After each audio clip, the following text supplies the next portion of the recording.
नमस्कार दोस्तों। तो आज मैं गौतम बुद्ध की एक और प्रेरणादायक कहानी लेकर आया हूँ, जिस कहानी का विषय है कि हम अपने ध्यान की तीव्र फोकस को कैसे बढ़ा सकते हैं, जिसे कहते हैं मेडिटेशन। एक बार एक राज्य के राजा ने एक बुद्ध के भिक्षु को अपने महल में आमंत्रित किया और उससे कहा कि यदि मैं तुझसे कुछ मांगूं तो क्या तू मुझे देगा। बुद्ध भिक्षु ने कहा, ज़रूर, मुझे बताओ तुम्हें क्या चाहते हो। राजा ने कहा, क्या तुम मुझे अपना भिक्षा पात्र दे सकते हो।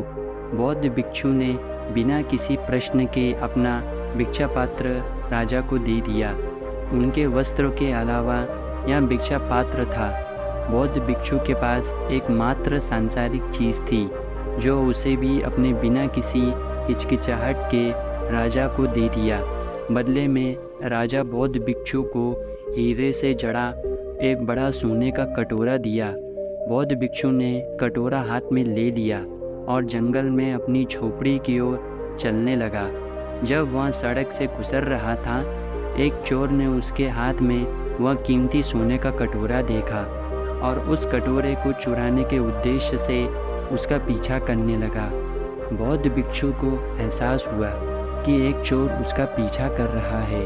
उसने सोचा कि इस सोने के कटोरे के कारण चोर उसकी मानसिक शांति को भंग कर देगा और इस कटोरे को चुराने के लिए चोर को काफ़ी मेहनत भी करनी पड़ेगी।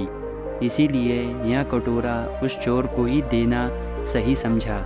जब यह गौतम बुद्ध भिक्षु अपनी कुटिया के दरवाजे पर पहुंचा, उसने कटोरा झोपड़ी के बाहर ही फेंक दिया और चुपचाप झोपड़ी के अंदर चला गया। चोर यह सब एक पेड़ के नीचे छिपकर देख रहा था।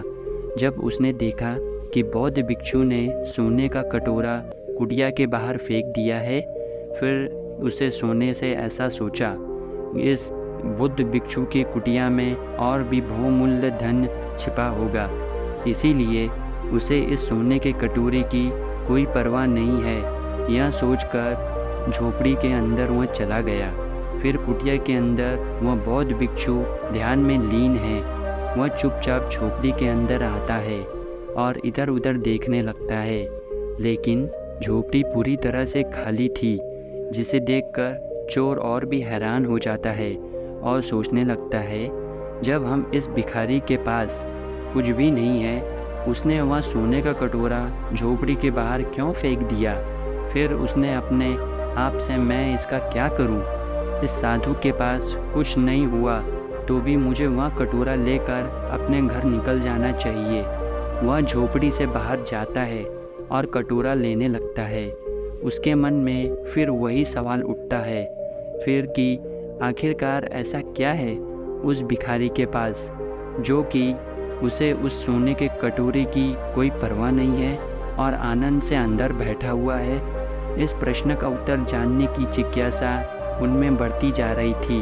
फिर तो क्या, वह फिर उस झोपड़ी के अंदर चला जाता है और बौद्ध भिक्षु के पास बैठकर वह देखने लगता है और उसकी आंखें खुलने का इंतज़ार करता है। थोड़ी देर बाद बौद्ध भिक्षु ने अपनी आंखें खोली और चोर को अपने सामने बैठा हुआ देख वह चोर को देखकर मुस्कुराते हैं और कहते हैं, तो तुम आ गए। चोर ने कहा, हाँ महोदय, मैं महल से इतनी झोपड़ी तक आपका पीछा कर रहा था। मैं आपसे बस यही जानना चाहता हूँ कि तुमने वह सोने का कटोरा झोपड़ी के बाहर क्यों फेंक दिया। आखिरकार कौन सी दौलत है तुम्हारे पास? हीरे से जड़े उस सोने के कटोरे से अधिक मूल्यवान क्या है? यह सुनकर साधु मुस्कुराया और बोला, मेरे मित्र, मेरे पास एक ऐसा खजाना है जिसे तुम देख नहीं सकते। चोर ने कहा, ऐसा कौन सा खजाना है? बौद्ध भिक्षु ने कहा, मेरे पास ध्यान का खजाना है, जिसके सामने दुनिया की सारी दौलत फीकी है।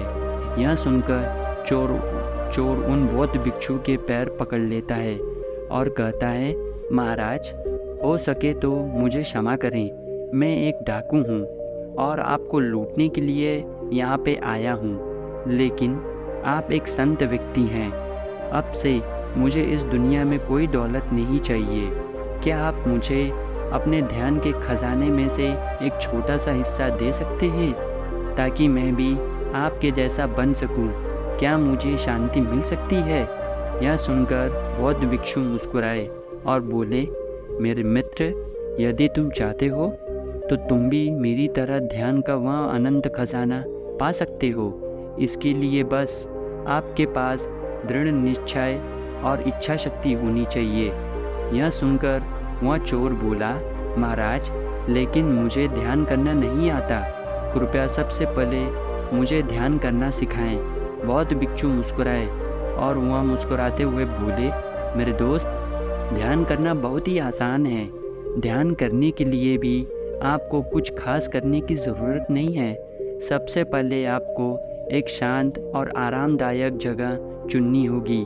फिर एक चटाई बिछाकर उस पर बैठ जाएं ताकि आपका संपर्क ज़मीन से न हो, और ध्यान रखें कि आपकी रीढ़ की हड्डी बिल्कुल सीधी रहे।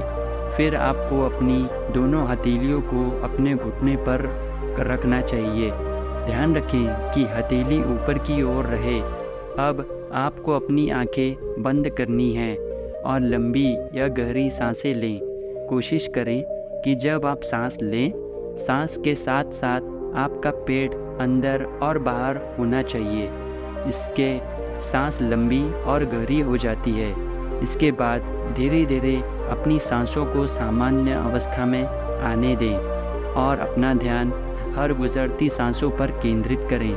कोशिश करें कि आप सांसों के आने जाने रुकने की हर स्थिति को महसूस करें। एक भी सांस तुम्हें एहसास हुए बिना भी नहीं गुजरनी चाहिए। केवल सांस लेने और छोड़ने पर ही तुम्हारा ध्यान दें। पहले कुछ दिनों के लिए हमारा दिमाग बार बार कुछ और ही सोचने लगेगा, लेकिन जैसे ही तुम्हें याद आएगा, आपको अपना ध्यान फिर से अपनी सांसों पर केंद्रित होना चाहिए। तुम्हें और कुछ नहीं करना होगा, बस पूरी जागरूकता के साथ अपनी चरम सांसों पर ध्यान दें। समय के साथ आपकी सांसें धीमी हो जाएंगी। जैसे जैसे आपकी सांसें धीमी हो जाएंगी, आपका मन शांत हो जाएगा और आपकी सांसें लंबी और गहरी होती चली जाएंगी। फिर धीरे धीरे एक समय आएगा जब आपके मन से सारे विचार गायब हो जाएंगे और आपका मन उस शांति के सागर में डूब जाएगा। और यह गहन ध्यान की शांतवत अवस्था है। चोर बौद्ध भिक्षु द्वारा बताई गई विधि के अनुसार ध्यान करने लगा। उन्होंने चोरी करना भी छोड़ दिया और धीरे धीरे उनका जीवन पूरी तरह बदल गया।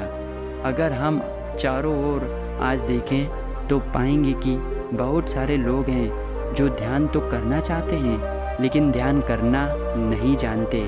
ध्यान करने की कोई एक तरीके हैं, लेकिन उनमें से सबसे आसान और लोकप्रिय अपनापन ध्यान विधि है, जिसे हम विपश्यना ध्यान भी पद्धति का एक हिस्सा है, जिसका आविष्कार स्वयं गौतम बुद्ध ने लगभग 2500 वर्ष पूर्व किया था। आप एक दिन में इस ध्यान की विधि में निपुण नहीं हो सकते, लेकिन इसके लिए आपको लंबे समय तक अभ्यास करना होगा। अगर आप इस एक्सरसाइज को रोज़ाना 15 से 20 मिनट तक करते रहें तो कुछ ही हफ्तों में आप खुद में अद्भुत बदलाव देखेंगे। इस विधि में और कुछ नहीं करना पड़ता। आपको बस अपनी आंखें बंद करके बैठना है और अपना सारा ध्यान सांस लेने और छोड़ने पर केंद्रित करें। इस विधि में आपकी सांस आपके दिमाग के लिए लगाम का काम करती है। जिस प्रकार हम घोड़े को उसकी लगाम से नियंत्रित कर सकते हैं, उसी प्रकार हम अपनी सांसों पर नियंत्रित करके अपने मन पर भी नियंत्रित कर सकते हैं। जब हम अपना ध्यान चरम सांसों पर केंद्रित करने लगते हैं, तब हमारी सांसें गहरी और धीमी होने लगती है, और जैसे हमारी श्वास धीमी और गहरी होनी जाती है, उसी प्रकार हमारे मन से उठने वाले विचारों की तीव्रता भी वह कम हो जाती है, और कुछ समय बाद एक मानसिक स्थिति आ जाती है जब हमारा पूरी तरह से शांत हो जाता है और हम एक असीम शक्ति का अनुभव होता है। लगातार अपनी सांसों पर ध्यान देने के लंबे समय के बाद हम स्वयं को अपने शरीर और मन से अलग महसूस करने लगते हैं और यह गहन ध्यान की स्थिति है और सभी दुखों का अंत भी है। तो दोस्तों, आशा करता हूँ कि आप भी अपनी तीव्र इच्छा से रोज़ ध्यान करना चालू कर देंगे, क्योंकि इससे हमें बहुत सारे लाभ मिलते हैं। तो आशा करता हूँ कि आपने इस वीडियो से बहुत कुछ सीखा होगा, और अगर वीडियो आपको पसंद आया है तो हमें नीचे कमेंट करके नीचे ज़रूर बताइए, और अगला वीडियो आपको किस विषय पर चाहिए वो भी हमें कमेंट करके नीचे ज़रूर बताइए। धन्यवाद।